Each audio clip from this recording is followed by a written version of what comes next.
What's up, guys? In this video, I just want to basically capture some raw footage of making flashcards and potentially doing a little bit of incremental reading as well. So the book I'm going to be reading is one that's been recommended to me many, many times. It's Introduction to the Theory of Computation.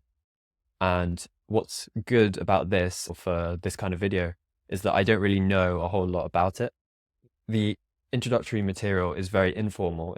It's just giving you the high level points that you're supposed to be familiar with, but it's not giving you proofs, it's not giving you formal definitions, and it's not questioning you to really tell if you actually know what a graph is, as opposed to just knowing that it's circles joined by lines. So for example, here for the path, this morning I tried to come up with my own formal definition of a path and just broke it down into very simple flashcards here. So in case you aren't familiar with what a path is a sequence of nodes connected by edges. So for example, if this here is a graph, then this sequence would be a path. The high level idea is like for all of the edges in the sequence. So this would be a sequence of edges.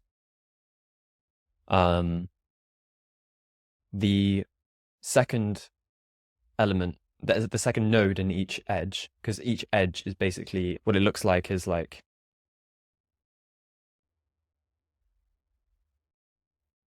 so each of these E's is actually itself a little tuple consisting of two nodes in the graph. So for example, this could be V1 and V2, and then them being in a tuple means that they have an edge between them. So yeah, what this was saying is for all of the edges in the path, the second element of the path index I, the second element of the edge at index I in the path is equal to the first element of the path of the edge at I+1 in the path, index I+1 in the path. So yeah, it's just like basically simply saying that there's a continuous path through all of the edges. There's no like unconnected parts or anything like that. And now I'd like to do a formal definition for a simple path, which is just a refinement of a path. So it's just a path with an extra constraint on it. So now a simple path is a path that doesn't repeat any nodes. Yeah, so you can see this morning I wrote this definition to try and specify like how you're not allowed to repeat the same node, but it ended up just becoming a mess. Let's just try and create another one, like define, formal.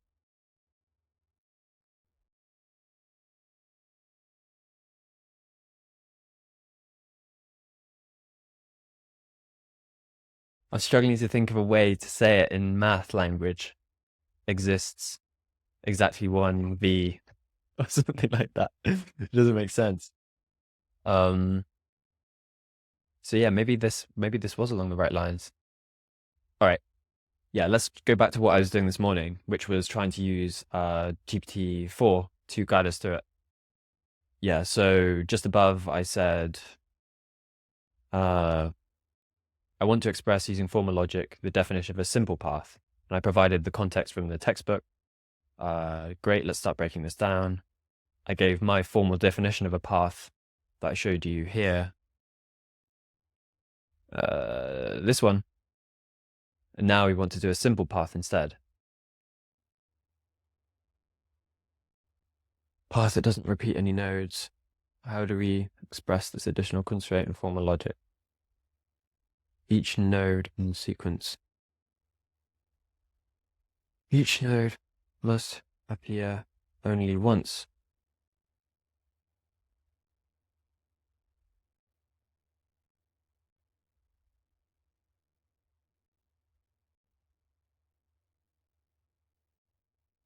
quantifier. Exactly one.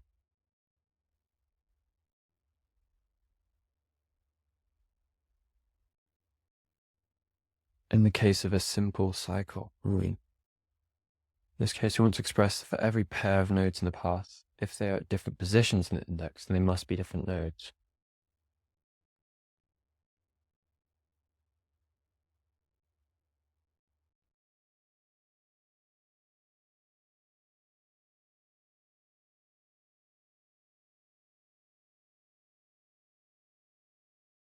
Oh, okay. I think this is right. I'm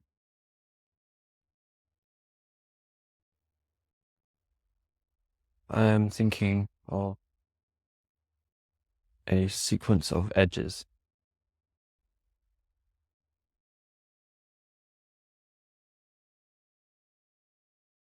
All right, I think I do actually need to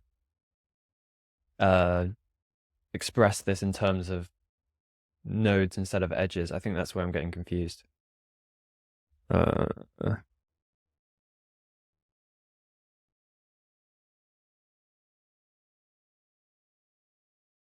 Okay, so maybe I'll write that down for a start. So this is a property of the path that I've come up with a definition for. Non-repeating property. So a formal definition in terms of nodes, or I, J, quad, I equal to J implies that I choose.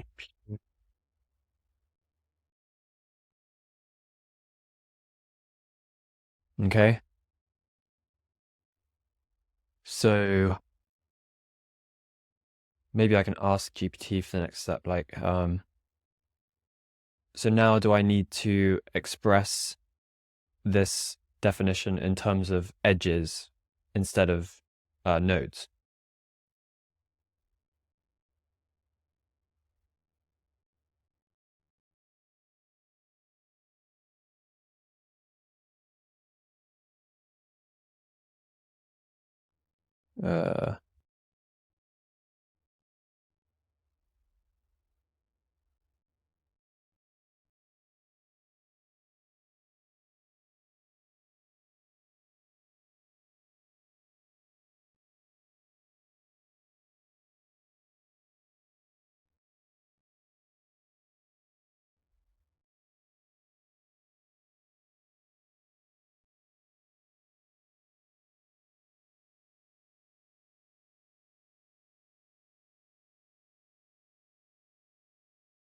Okay, I think I see.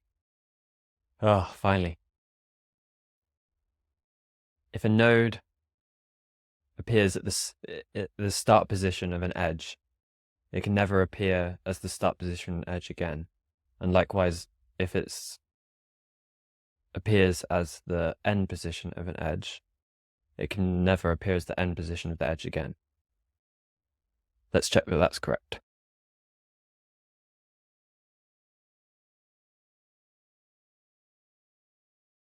What?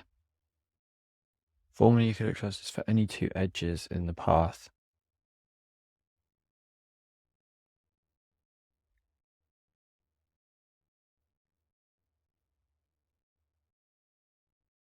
Even are you? All right, let's write down what that suggests. Must not share any common nodes, except potentially the first and last nodes in the sequence. What? Doesn't repeat any node.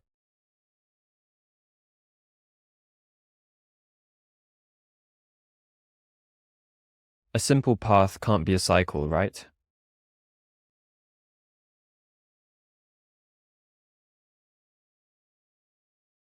Except for the case of a simple cycle. What is a simple cycle? How can a simple cycle be a simple path if a simple path doesn't allow cycles?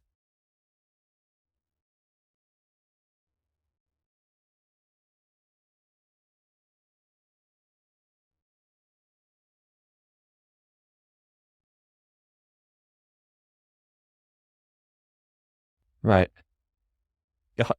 Okay, so I feel like I was led astray a little bit there by GPT. Uh,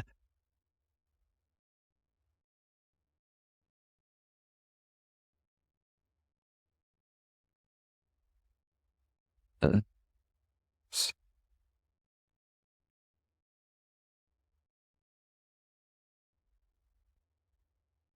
for teamwork.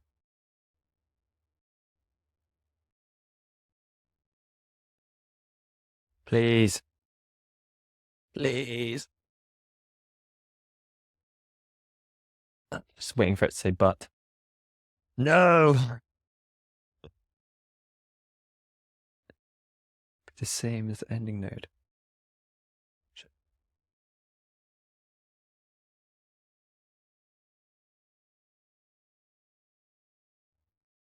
That's not true.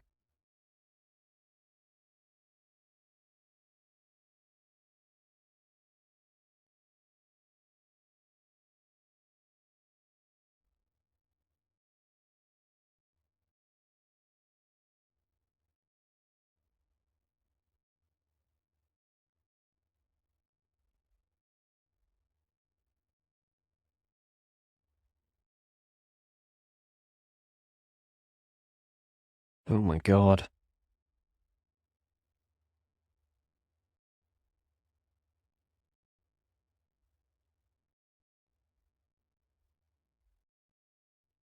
Consecutive edges may share a node.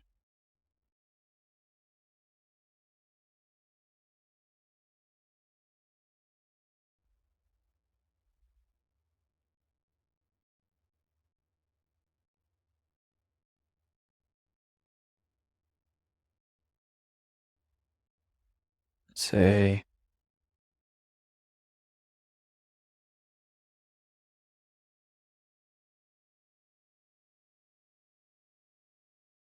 Oh, this sucks. I hate writing it like this.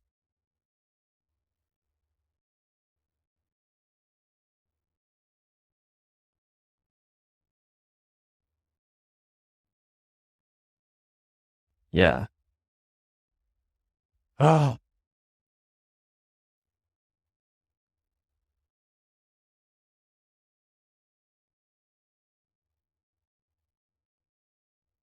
that's kind of useful though. You see, like, even though this is so trivial, but it's still exposing, you know, all of these different parts of the properties of the concept that are useful to turn into flashcards. The notion of there being consecutive things and there being a formal definition of consecutive in a graph. I'll probably have to turn on dark mode. It's getting late here. Well, late for me. It's only 5 p.m. But uh,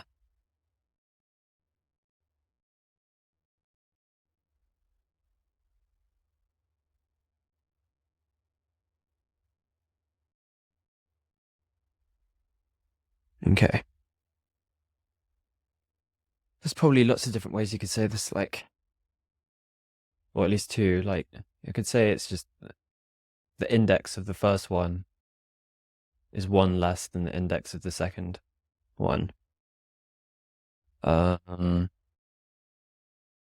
the reason I don't think you can do that is because this, in the formal definition, again, this is because I'm missing a lot of formal definitions of very simple things. It's making this confusing. So up here, I need a card that says,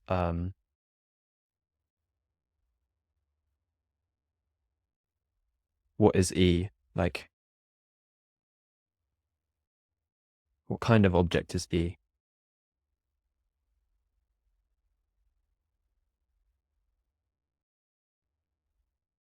And so I know from reading this introductory thing that it's like a set of v1, v2s.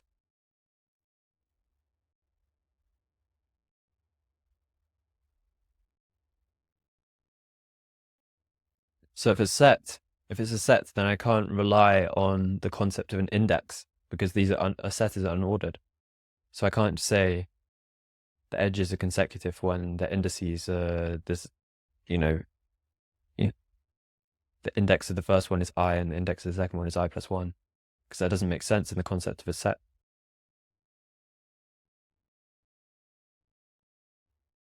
And so that's actually probably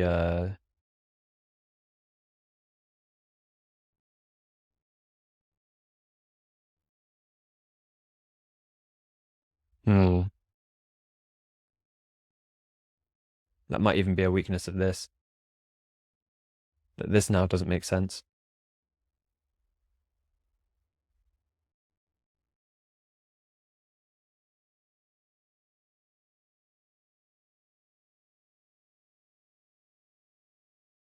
Oh, well, we got there in the end, but I'm not sure if we really if we've done it properly. But we have at least written something interesting, so that's fine. Okay.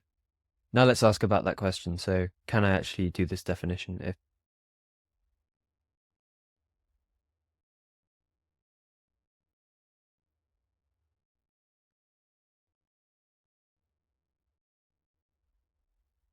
if okay.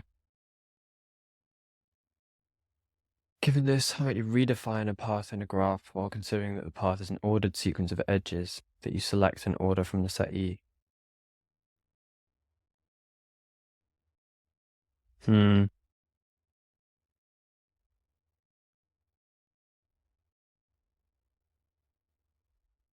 just say maybe wrong.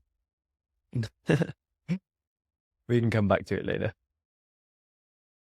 I think we've gone far enough.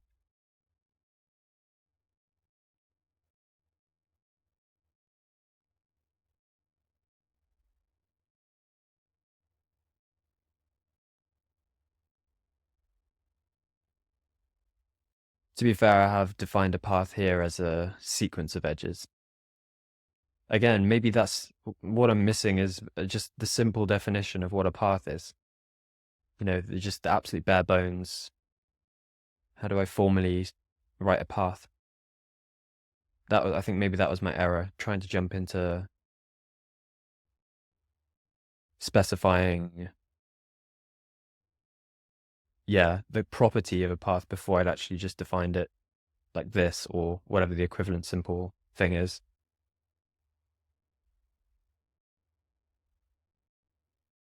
I don't know. I think let's move on. I think like we squeezed enough juice out of this one. Let's get rid of that.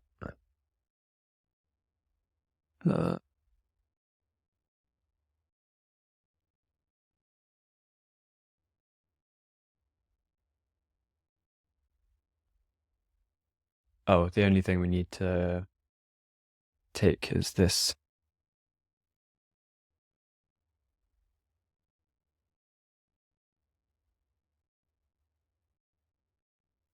I feel that's going to be really hard to remember though.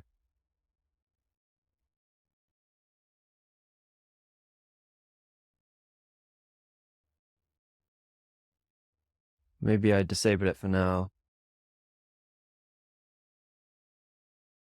Maybe I just try and remember the consecutive path. So I can create a close inside the LaTeX. Then I'm only testing myself on the sort of counterexample, I suppose, or the edge case where consecutive nodes can share the same sharer node.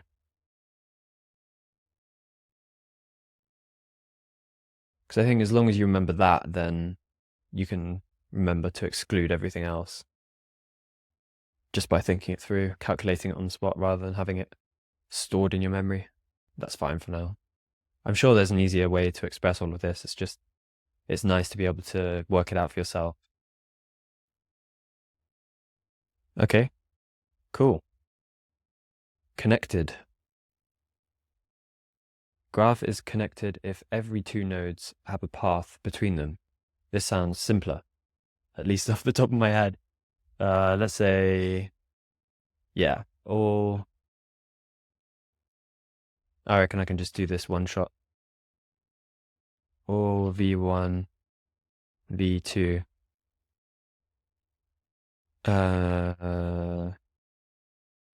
Exists an E such that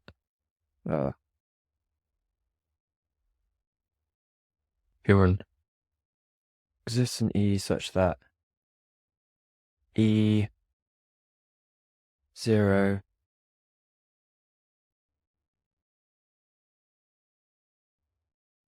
equals V1.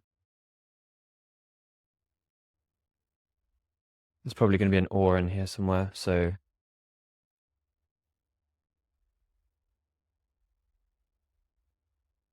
and E1 equals V2.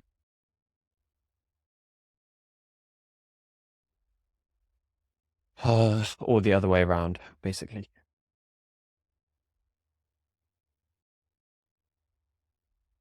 All right, let's again use the Socratic thing and see if we got it right.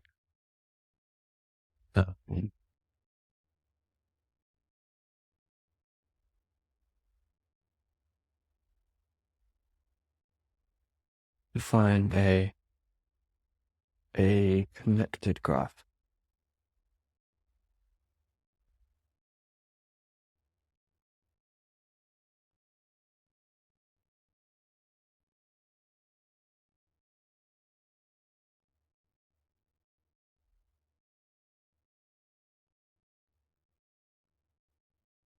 Yeah.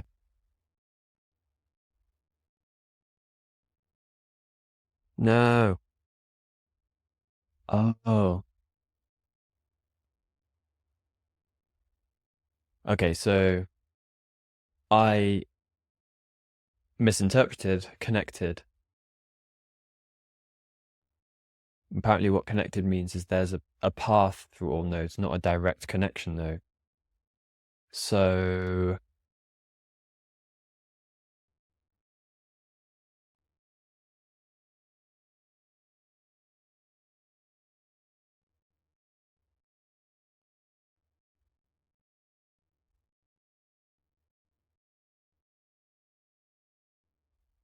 I could say something like interesting like this, like why is this wrong? Why incorrect?